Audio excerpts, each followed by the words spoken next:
Admiral Karath stood before the massive viewing screen that filled one entire wall of his command bridge. The holographic images floating in front of him showed a small blue planet spinning slowly in the darkness of space. This was the third planet in what the locals called the Sol System, and it was home to the most fascinating creatures his empire had ever discovered. "Sir, you need to see this," Commander Vex called out from his station. He pressed several buttons, and the main screen changed to show recordings they had captured from the planet's surface. The footage showed small, soft-looking beings with pale skin and strange fur only on the tops of their heads. These creatures were doing something that made all the Zephyrian officers stop and stare. A male human was sitting on what appeared to be a wooden platform in a green area filled with tall plants. In his hands, he held tiny seeds, and small flying creatures with feathers were landing on his arms and shoulders to eat from his palms. The human's face showed what their computers identified as pleasure and contentment. He was giving away food to creatures that could provide him nothing in return.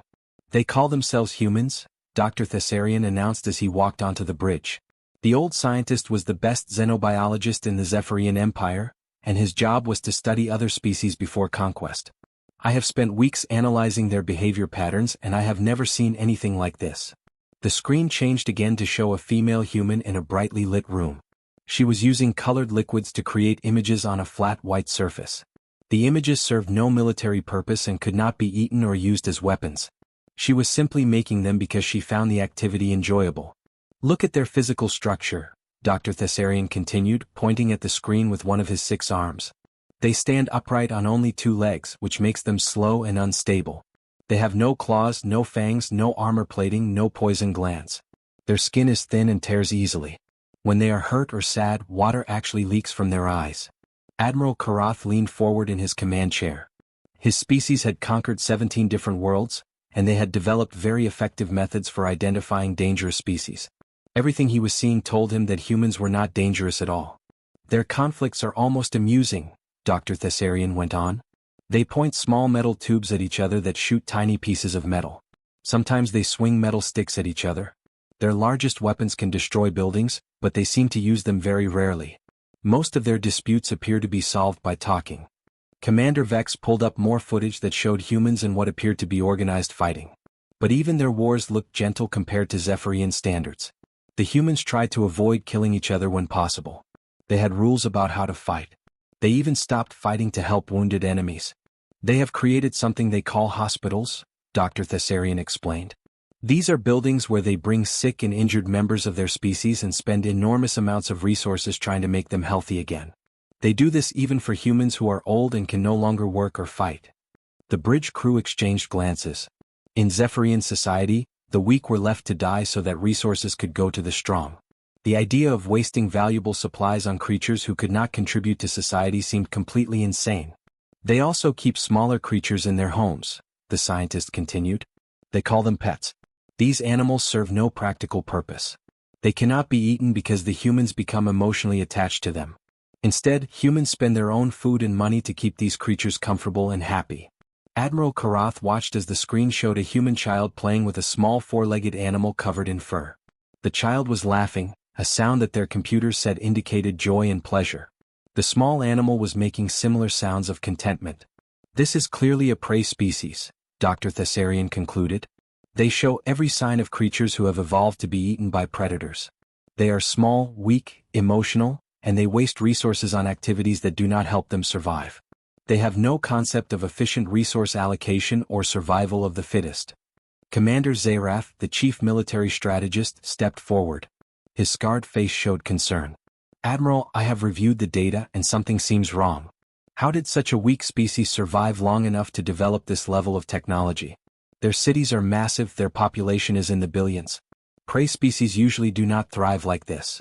Admiral Karath waved one of his clawed hands dismissively. "Commander Zerath, you worry about everything. Look at the evidence in front of you. These creatures spend their time making art, playing with animals and crying when they are sad. They are clearly no threat to the Zephyrian Empire." Dr. Thessarian nodded in agreement. "The humans will make excellent pets for our noble families. They are attractive, emotionally expressive, and they seem to enjoy taking care of smaller creatures. They would be perfect for entertaining our children. The larger ones could work in our gardens or serve food at our banquets." "Begin preparing the subjugation fleet," Admiral Karath commanded. Use the standard protocol for harvesting primitive species. Non-lethal weapons only. We want them undamaged. This should be the easiest conquest in the history of our empire. The bridge crew began working with excitement. They had found what appeared to be a planet full of adorable, harmless creatures who would make wonderful additions to Zephyrian society. None of them suspected that they were making the greatest mistake in the history of their civilization. The Zephyrian invasion fleet materialized in Earth's orbit like dark thunderclouds blocking out the sun. Admiral Karath stood on his command bridge, watching the tactical displays with satisfaction. His ships were in perfect formation, ready to begin what should be the simplest conquest in galactic history. Deploy the first wave, he commanded. Remember, non-lethal weapons only. We want these creatures intact for the pet markets. Hundreds of Zephyrian landing craft descended toward Earth's major cities. The aliens expected to see humans running in terror or hiding in their buildings. Instead, within the first hour of the invasion, something went terribly wrong. Admiral, Commander Vex called out, his voice shaking. The tactical computers are showing data that makes no sense. The humans are not behaving like prey species. The main screen filled with footage from the surface. In a city called Seoul, a human soldier named Taejun was crouched behind a destroyed vehicle. In his hands was a Zephyrian energy rifle that should have been impossible for him to operate. But not only was he using it effectively, he was taking it apart while laser fire flew over his head. How is he doing that? Dr. Thessarian whispered. Our weapons have quantum locks. They should only work for Zephyrian genetic patterns. On the screen, Taejun finished his work and raised the modified weapon. When he fired it, the energy beam was twice as powerful as before. Even worse, he was now explaining to other human soldiers how to make the same modifications. They were learning and adapting in the middle of a battle. Impossible, Dr. Thessarian said again, but his voice was no longer confident. Prey species do not show this kind of problem-solving behavior under stress. They should be paralyzed with fear. Another section of the screen showed a human female named Yuna standing on top of a tall building. She was speaking into a small device, and somehow her voice was being heard by human defenders across the entire city. She was not giving orders to run and hide. Instead, she was coordinating attack patterns and sharing information about Zephyrian weak points that she had discovered during the fighting. Sir, Captain Zek's voice crackled through the communication system from the planet's surface. We have a problem. We attacked a group of humans in what they call a school. It was full of their young. We expected the adults to surrender immediately to protect their children. Admiral Karath leaned forward. And did they surrender? No, sir. They became more dangerous. Much more dangerous. The human adults fought like creatures possessed by demons. They used their own bodies as shields to protect their young, but they also fought back with a ferocity that cost us 3 entire battalions. The bridge fell completely silent. 3 battalions meant over 1,500 Zephyrian soldiers. These humans were supposed to be harmless pets. The tactical display switched to show footage from the school battle. A human father named Hyunwoo was carrying his wounded child while laser fire exploded around them. When Zephyrian soldiers cornered him, everyone expected him to surrender and beg for mercy. Instead, Hyunwoo had somehow gotten hold of a Zephyrian plasma grenade. In the few seconds before the soldiers could react, he had torn it open and attached it to some kind of human device. When the Zephyrian soldiers approached, the improvised bomb exploded, taking out an entire squad. How did he know how to do that? Commander Vex asked. Our plasma grenades are military technology. No primitive species should understand quantum plasma containment. Dr. Thessarian was studying his readings with growing alarm. Admiral, I am detecting something very disturbing. When humans are injured or killed, the other humans in the area do not become weaker or more frightened. Their stress hormones actually increase their physical strength and mental focus.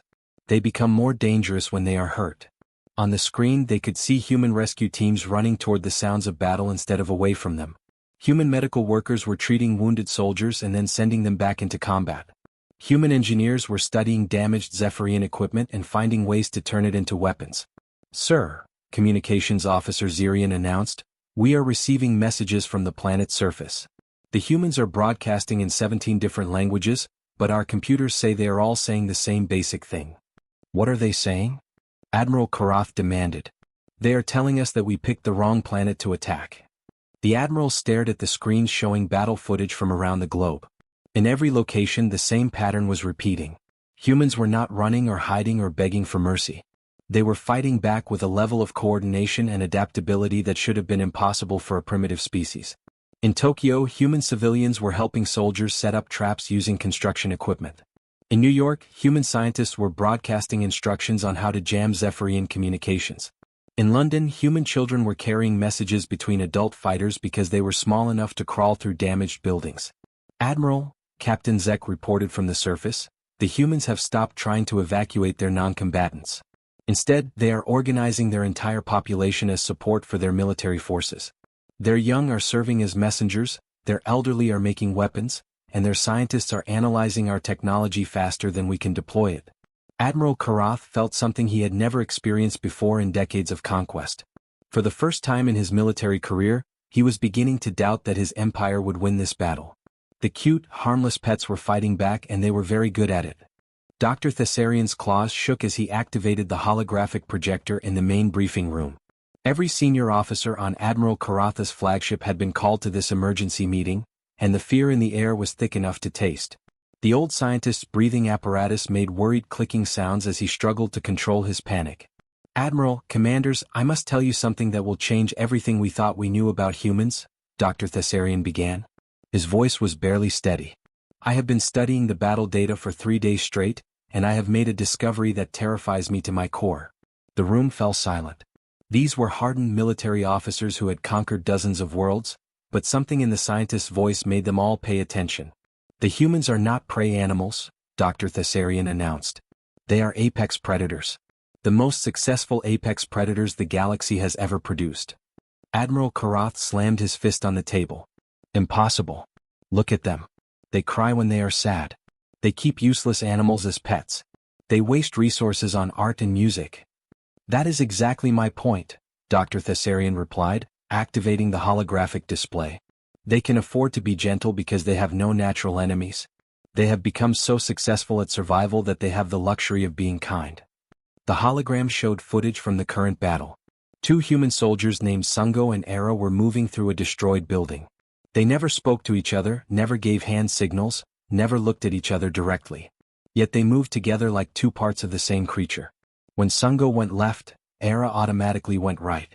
When Era dropped low, Sungo covered high. They anticipated each other's actions perfectly. "Watch how they coordinate," Dr. Thessarian said. "This is not learned behavior. This is instinctive pack hunting. They are so good at working together that they do not even need to communicate." Commander Vex leaned forward.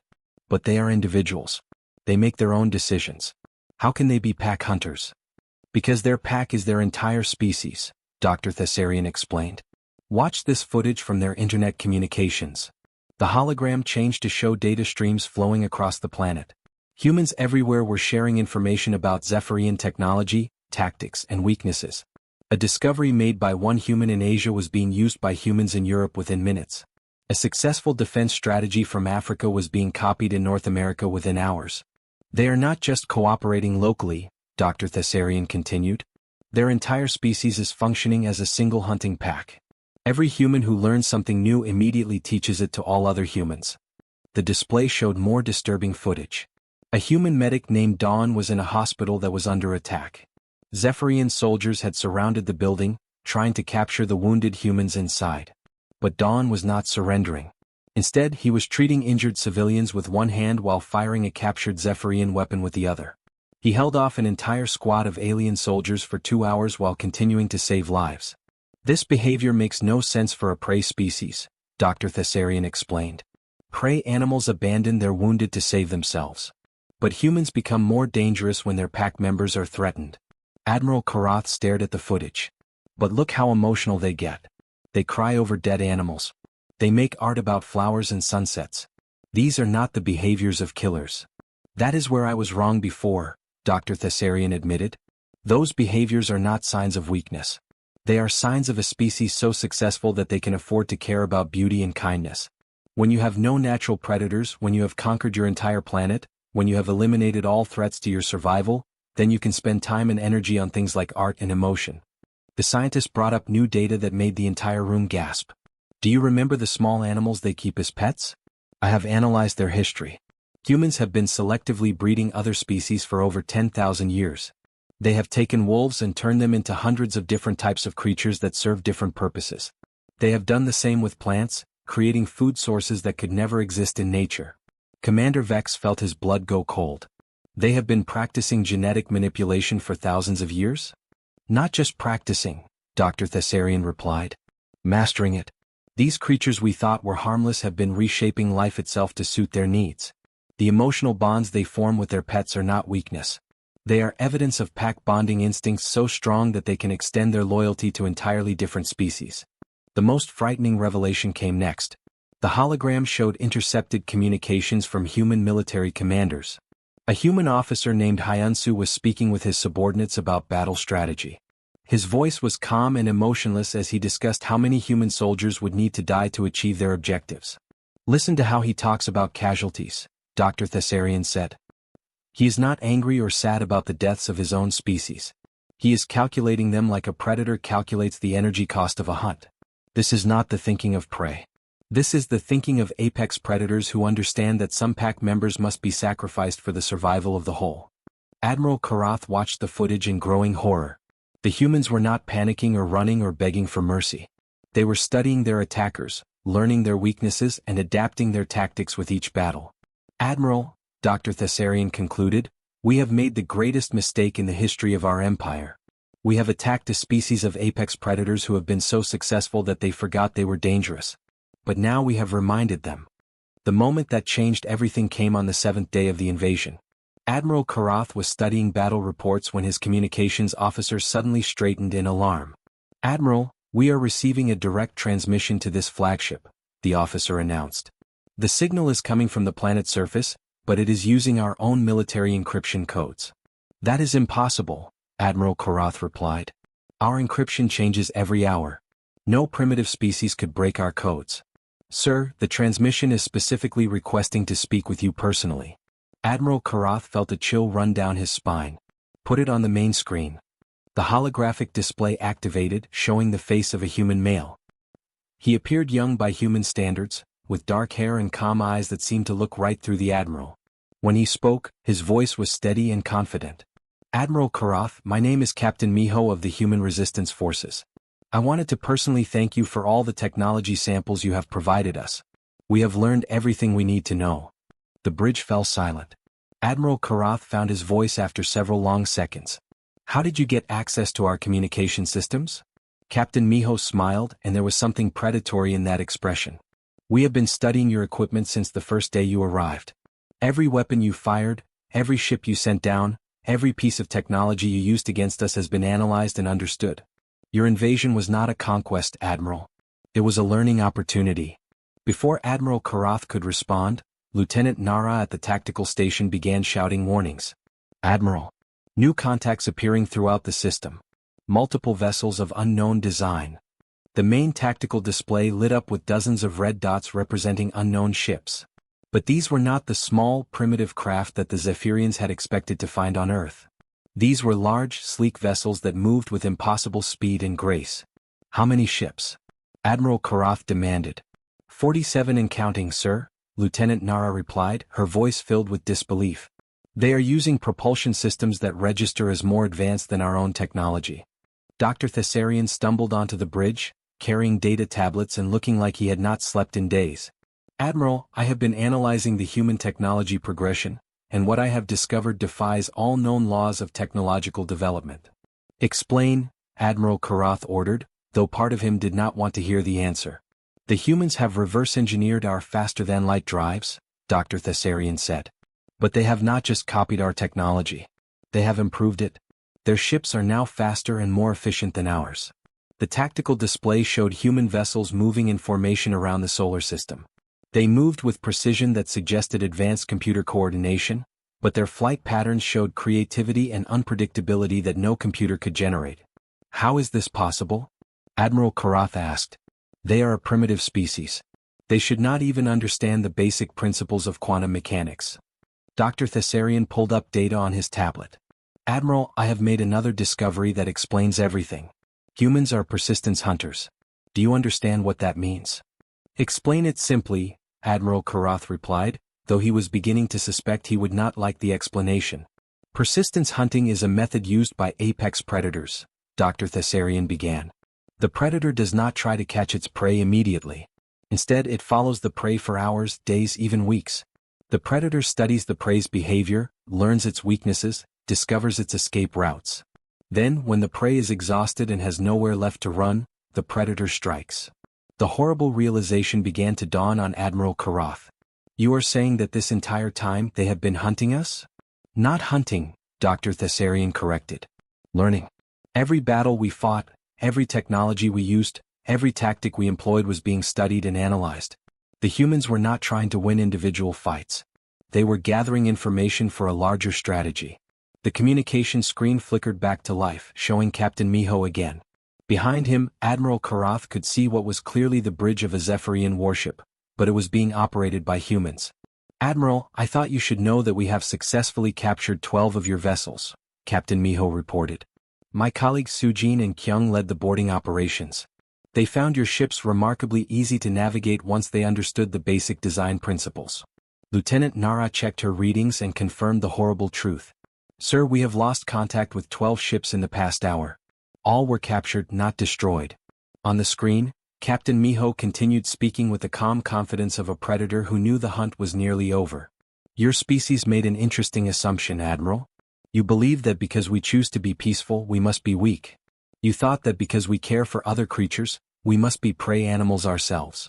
Dr. Thessarian whispered to Admiral Karath. He is right. We confused kindness with weakness. We thought their art and music and emotional attachments were signs of a weak species. But those are actually signs of a species so successful that they can afford to be gentle. The truth is more frightening than you realized, Captain Miho said, as if he could hear their conversation. We are peaceful because we choose to be. We care for other species because we are strong enough to protect them. We make art and music because we have defeated every challenge our planet could offer us. The human captain leaned forward, and his eyes showed the cold calculation of an apex predator. But you have given us a new challenge, Admiral. You have reminded us what we are truly capable of when we choose to hunt. Admiral Karath stood alone in his command center, staring at the tactical displays that showed the complete failure of his invasion. Around him, his officers worked frantically at their stations, but their efforts felt hopeless. The humans had turned what should have been a simple conquest into the greatest military disaster in Zephyrian history. Admiral, Commander Vex approached cautiously, we have two options remaining. We can retreat and accept defeat, or we can deploy the planet killer weapons. The planet killer weapons were the Zephyrian Empire's most terrible tools of war. They were massive bombs that could destroy entire worlds, turning planets into lifeless rocks floating in space. The Empire only used them when a species proved too dangerous to be allowed to exist. Admiral Karath closed his eyes and made the decision that would haunt him for the rest of his life. Deploy the planet killers. If we cannot have these humans as pets, then they must be completely destroyed before they become a threat to our empire. The order went out across the Zephyrian fleet. 12 massive ships moved into position around Earth, each one carrying enough destructive power to crack a planet in half. Admiral Karath watched the countdown timers on his screen and felt a mixture of satisfaction and regret. But then something impossible happened. Every communication screen on every Zephyrian ship activated at the same time. The face that appeared was not Captain Miho this time, but a human female with short black hair and intelligent eyes. Greetings, Admiral Karath, the woman said. My name is Commander Jaiwan of the Human Defense Forces. I am speaking to you from several different locations across the galaxy at this moment. Admiral Karath felt his blood turn to ice. Several different locations across the galaxy? That is impossible. You are a primitive species confined to one planet. Commander Jaiwan smiled, and there was something terrifying about her calm confidence. That was true 1 week ago. But you have taught us everything we needed to know about faster-than-light travel. You showed us how to navigate between star systems. Most importantly, you gave us a very good reason to leave our home planet and spread across the galaxy. The planet killer weapons fired their devastating beams toward Earth. Admiral Karath watched the massive energy strikes hit the planet's surface, expecting to see the complete destruction of human civilization. Instead, the beams struck empty cities. The sensors showed that Earth's major population centers had been completely evacuated. Not just the people, but entire factories, research facilities, and industrial complexes had been moved somewhere else. How? Admiral Karath whispered. Dr. Thessarian appeared at his side, carrying data tablets that shook in his trembling hands. Admiral, the humans have done something that should have been impossible. They have evacuated their entire civilization using our own ships. Our ships. The vessels they captured during the invasion were not random targets, Dr. Thessarian explained. They specifically chose our transport ships, our construction vessels, our mobile factories. While we thought they were fighting a desperate defense, they were actually conducting the largest evacuation operation in galactic history. On the communication screens, Commander Jaiwan continued speaking. You made several critical errors in your analysis of our species, Admiral. You assumed that because we choose to be peaceful, we must be weak. You thought that because we care about art and beauty, we must be impractical dreamers. New contacts began appearing on the tactical displays. Ships were dropping out of hyperspace all around the Zephyrian fleet, but these were not the captured vessels they had expected. These were completely new designs that looked like nothing the Zephyrians had ever seen. The truth is that we are peaceful because we are strong enough to afford peace, Commander Jaiwan explained. We make art and music because we have solved all the practical problems of survival. We keep pets because we have become so successful that we can extend our protection to other species. Admiral Karath stared at the new ships surrounding his fleet. They moved with impossible grace and speed, using propulsion systems that his sensors could not even identify. Every human who encountered your technology during the invasion was conducting research, Commander Jaiwan continued. Every battle was a learning experience. Every captured weapon was analyzed and improved. You did not invade our planet, Admiral.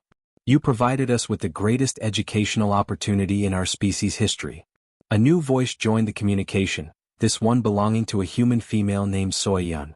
Admiral Karath, this is Captain Soyeon of the newly formed Terran Defense Force. I want you to understand the magnitude of your mistake. The tactical display showed human ships appearing throughout Zephyrian space. They had somehow traveled thousands of light years in the span of hours, using technology that exceeded anything the Zephyrians possessed. You assumed that a species capable of kindness must be incapable of violence, Captain Soyeon explained. You thought that creatures who cry when sad must be weak and helpless. You believed that beings who waste resources on beauty and art could not be dangerous. The first shots of the counterattack came without warning. Human weapons struck Zephyrian ships with precision that suggested they understood every weakness in Zephyrian design. But these were not the primitive projectile weapons the humans had used before. These were energy beams that cut through Zephyrian armor like it was made of paper. Humans are cute, Captain Soyeon said, and her voice carried the cold finality of an apex predator claiming its territory. Until they are not. The battle lasted less than an hour. The Zephyrian fleet, designed to conquer primitive species, proved helpless against opponents who had spent months studying every aspect of their technology and tactics. Admiral Karatha's final transmission was a warning broadcast to every Zephyrian colony: never approach the Sol system. Never contact the humans. They are not what they appear to be.